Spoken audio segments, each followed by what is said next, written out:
I would like to make the point for lining your hand knit hats or headbands with some cotton fabric, because one, often yarn is itchy, and even when it doesn't feel itchy when you try on your head, after some time of wearing it somehow turns itchy. Second, hand knit hats or headbands or hand knit garments in general are often not windproof. So when there are strong winds, they often blow through it. And third, when your head turned out a bit too big, you can still fix it by lining it with some cotton. So I always recommend to knit your head or headband a bit larger, because that's something we can still work with.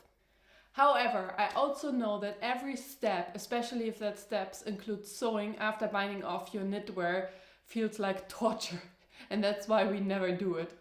But please bear with me. I really want to advocate for the 80-20 rule, which says you should not aim for perfection, but for something that is good enough. Just do something for 80% instead of 100%, and thereby you achieve to finish that task in just 20% of time, because most of the time goes into perfectionizing whatever you're working on. Here's the quick and dirty method how to line your head. Let's get cozy first, and then grab what you need for it. And this is some scissors, thread and needle, maybe some pins, an old t-shirt. And here it's important to take fabric that is knitted, which looks like this. So that would be basically any t-shirt, any jersey fabric, instead of woven fabric, which would look like this. A lot of linen fabrics are woven. And here the edge fibers could come off and we would need to seam it, but we're lazy and we don't want to seam anything. That's why we take an old t-shirt and your knit hats and headbands. So first I take my t-shirt and cut stripes. And the width or height of the stripe is determined by how wide I want my head lining to be. I think it's totally enough to line just the brim of the head and not all of it.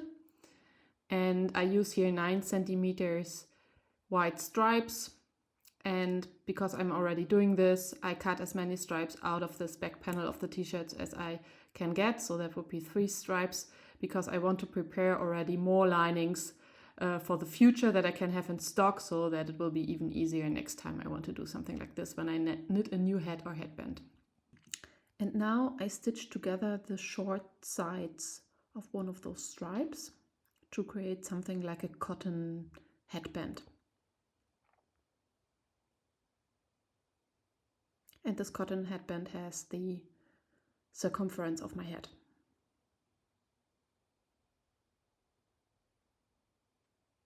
These are the 3 headbands I prepared. And this is now the first head I want to line. I turn it inside out. And I place the lining on top of it to double check the right size. Looks good. So this cotton headband is now inside out. I look onto the stitched line. And now I carefully attach it to the surface of the headband. It's important not to put the needle all through the brim of the head, because I don't want this stitch line to be visible from the outside. So to attach this short side of the headband to the head is actually optional. It's enough to just stitch around the long edges, but I like to secure it in place already here. I find that I have things better under control like this. And now I can turn the cotton headband onto its right side, so that the first stitch line is on the inside and not so visible anymore. And now I pull and push it into place. And it's important to leave 0.5 centimeter or 1 centimeter room to the edge of the head, so that this lining is definitely not visible from the outside.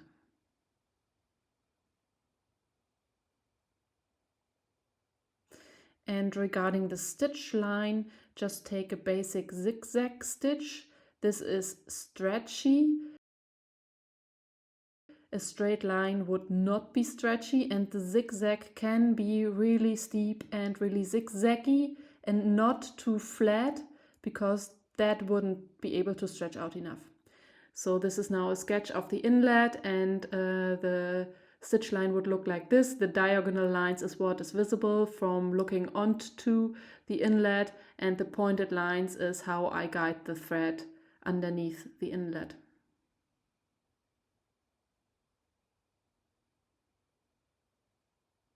This is what it would look like. Just make sure that you don't push the needle through the entire knitted fabric and that your stitches stay on the surface of this knitted head on the inside and it's not visible from the outside. I now turbo stitch, and I recommend to check the stretchiness of your stitch line from time to time by pulling on your head like this to see if it really stretches out enough. Looks good. So I now did this for the bottom and the top edge of the lining, and it turned out really good, stretchy enough. First head done. For the second head actually is too large for me. It has a too wide circumference and I really want to fix that because I like that head, and that's why I also take fabric that is a bit stronger, a bit thicker than the one I used before, and I want to take advantage of the bottom seam of this t-shirt. That's why this stripe will be cut in horizontal fashion.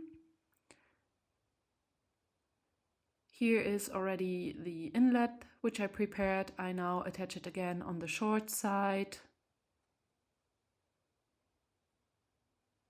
And then I fold it over so that the stitch line is on the inside. And here you can already see that the head is actually much larger than my inlet and that it is a bit like wonky and bulky.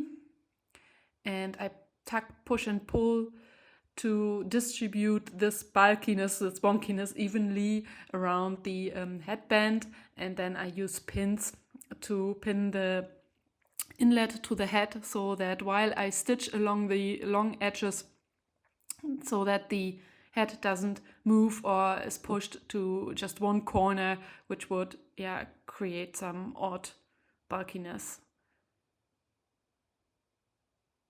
Yeah, this looks actually quite good. Here I already stitched along the bottom line. Actually, this would be enough if you want to be super fast, but in the end here I also stitched along the top line. So let's try on our newly seamed heads and headbands.